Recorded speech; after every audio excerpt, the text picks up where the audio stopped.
নমস্কাৰ এভৰিৱান, কি খবৰ আপোনালোক? মোৰ মিনি ভ্লগলৈ আপোনালোকক স্বাগতম জনাইছোঁ। আজি আহিছে আমাৰ অতিকে আপোন মহাবিদ্যালয় বৰনগৰ মহাবিদ্যালয়, যাৰ চাৰিওফালে সেউজীয়া সেউজীয়া আৰু সেউজীয়া। ক্লাছ কৰি ভাগৰ লাগে। এই সেউজীয়াখিনি আমাক যাচিছিল সতেজতা।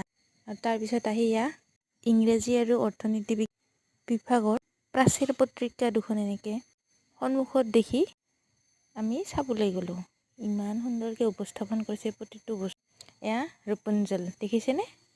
আমিতো চাই অবাক হৈছোঁ, ইমান সুন্দৰকৈ, ইমান ডিটেইলছত তেওঁলোকে ইমান ইমান সুন্দৰকৈ প্ৰকাশ কৰিছে, ভাষা নাই সঁচাকৈ।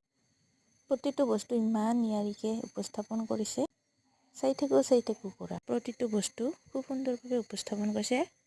আৰু পপকৰ্ণটো দেখিছেনে? তাৰপিছত এয়া হৈছে ইকনমিক্স ডিপাৰ্টমেণ্টৰ। এওঁলোকৰ বিষয়বস্তুটো আছিল টি ইণ্ডাষ্ট্ৰী অফ আছাম, চাহ উদ্যোগৰ ওপৰত।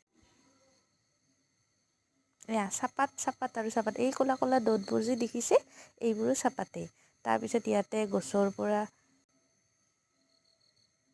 দুপাত কলি চাহপাতৰ তেনেকৈ ছিঙি আনি কেনেকৈ কাৰখানাত চাহৰ প্ৰস্তুত কৰে, প্ৰতিটো বস্তু এওঁলোকে উপস্থাপন কৰিছে। এয়া দেখিছেনে?